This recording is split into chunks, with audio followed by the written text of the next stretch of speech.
नमस्कार, राम राम। राष्ट्रपति भवन में भारत के 51 वीर सैनिकों को, कुछ को मरणोपरांत और कुछ को जीवित रहते हुए वीरता पुरस्कार दिए गए, जिसमें से कि 7 को कीर्ति चक्र, 15 को वीर चक्र और 29 को शौर्य चक्र प्रदान किए गए। अत्यंत ही भावनात्मक क्षण था। मुझे लगता है बहुत सारे लोगों ने वो वीडियो देखा होगा, एक्स पर भी ट्रेंड कर रहा है, जिसमें कि लांस नायक मीनाक्षी सुंदरम को कीर्ति चक्र लेते हुए दिखलाया गया है। मीनाक्षी सुंदरम जब कश्मीर में आतंकवादियों से लड़ रहे थे तब उनके जबड़े में यहाँ पर गोली लगी थी।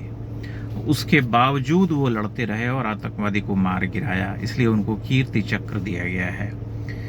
प्रवीण प्रभाकर जो कि सिपाही थे, वो वीर गति को प्राप्त हुए आतंकवादियों से लड़ते हुए पिछले 2024 में जुलाई के महीने में, और उन्होंने 2 आतंकवादियों को मार गिराया था। उनकी माँ जब वो कीर्ति चक्र लेने आई तो फपक पड़ी, राष्ट्रपति को पकड़ करके रोने लगी। सूरज प्रभाकर लेफ्टिनेंट, जिनको शौर्य चक्र मिला, और ऐसे ही वीर चक्र और कीर्ति चक्र से सम्मानित किए गए इन सैनिकों, लांस नायक और अफसरों को जब हम देखते हैं तब हमें समझ में आता है कि ये जो आज़ादी है इसकी कितनी बड़ी कीमत हम चुकाते हैं। हमारे लिए तो कोई अंतर नहीं पड़ता है, हमारे लिए, आपके लिए, क्योंकि हम सेना में तो हैं नहीं, ना हमारे घर के लोग हैं, लेकिन जिनके बेटे हैं, जिनके अपने सबसे सर्वप्रिय सेना में हैं, जो दिन रात इस चिंता में रहते हैं कि अगर मेरा बेटा जम्मू कश्मीर में पोस्टेड है तो कब क्या होगा हम नहीं जानते हैं। और ये घटनाएं होती रहती हैं, आतंकवादी घात लगा करके हमला करते हैं। स्थितियां पहले से बहुत बेहतर हो गई हैं, लेकिन ये खतरा तो हमेशा बना रहता है। और कितना बड़ा मूल्य उन्हें चुकाना पड़ता है जब ये गीदड़ घात लगा करके हमला करते हैं और हमारे जवानों की जान ले लेते हैं, हमारे अफसरों की जान ले लेते हैं। कई बार घंटों घंटों तक मुठभेड़ चलती है और उसके बाद उन पर काबू पाया जाता है, पकड़ा जाता है, ये वे मारे जाते हैं।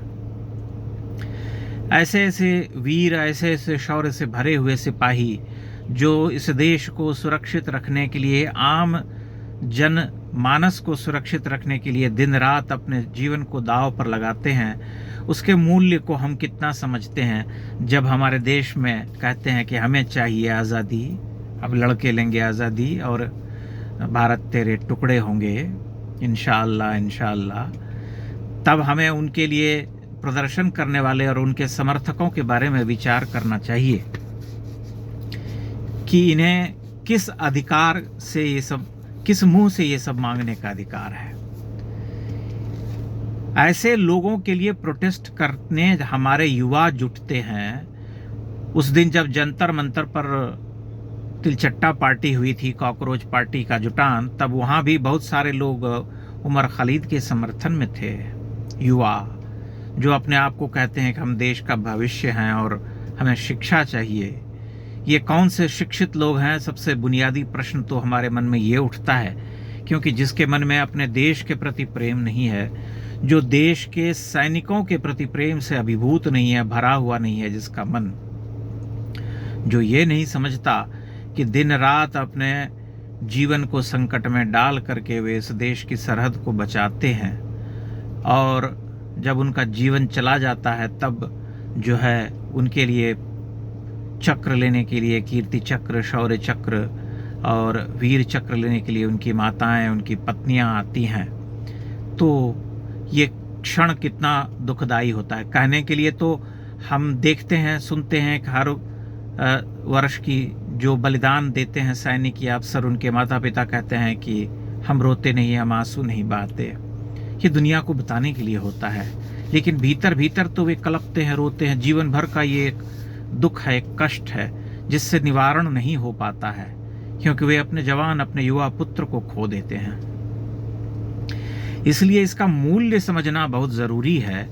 और भारत में जो ये जेन जी जिसको भड़काया जा रहा है, जिसे मूल्य विहीन किया जा रहा है, बहुत तेज गति से जिसे वैल्यू लेस किया जा रहा है, उसके मन में ये सब बातें बिठाए जाने की आवश्यकता है कि उन्हें समझाना पड़ेगा कि देश कोई मौज मस्ती के लिए नहीं होता है, कि हम अपने फ्रीक आउट के लिए हमेशा सोचें कि हमें तो ऐसी परिस्थितियां चाहिए, हमें ये नहीं मिला तो हम आंदोलन करेंगे, हम प्रोटेस्ट करेंगे। क्योंकि इस देश को देश बनाए रखने के लिए बहुत सारे संकटों से गुजरना पड़ता है, भीषण संघर्ष लड़ने पड़ते हैं, बहुत कठिनाइयों का सामना करना पड़ता है। ऐसे दृश्य को देखने के बाद आदमी विह्वल हो उठता है और भीतर बहुत कुछ टूटता है, विद्रोह कर उठता है मन। लेकिन ये हमारा कड़वा सच है, इस सच से मुक्ति नहीं है, क्योंकि हम जानते हैं कि ये खतरा तो हमारे सैनिकों के ऊपर, हमारे बहादुर जवानों के ऊपर, हमारे अफसरों के ऊपर हमेशा मंडराता रहता है। जब तक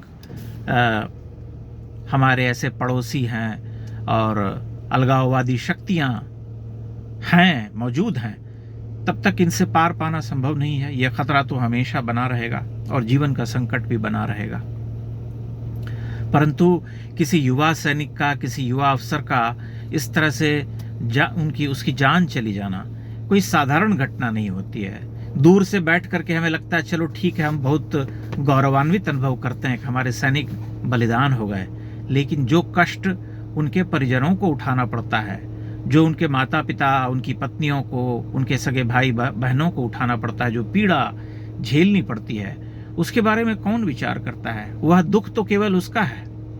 देश के लिए मरना बड़े सम्मान की बात है, लेकिन देश के लिए किसी युवा सैनिक का मारा जाना भला क्यों होना चाहिए ऐसी घटना? तो विचार करने वाली बात यह है कि जब सैनिक इस तरह से अपनी जान दे करके इस देश की रक्षा करते हैं, तब उस मूल्य को भी हमें समझना पड़ेगा। वह केवल दुंदुभी बजाने के लिए नहीं है कि राष्ट्रपति भवन में उन्हें कीर्ति चक्र मिल गया, वीर चक्र मिल गया, शौर्य चक्र मिल गया, तो चलो अब हम बहुत खुश हो लेते हैं कि उनके परिवार को ये सम्मान मिल गया। मरणोपरांत मिला, चाहे जीवित रहते हुए मिला। जिसने खोया, जिसने गंवाया, जिसने गोली खाई, जिसके जबड़े टूटे, जिसकी आंख गई, उसकी पीड़ा को, उसके कष्ट को कौन समझेगा? सैनिक होने का मतलब यह तो नहीं होता है कि लकड़बग्घों और गीदड़ों के घात लगा करके हमले किए जाने से वे घायल हों और वे मारे जाएं अथवा उनका अंग भंग हो जाए।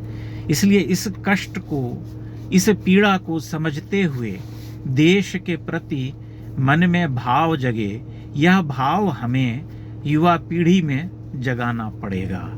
वह वैल्यू से ही हो सकता है, मूल्य आधारित शिक्षा से ही हो सकता है।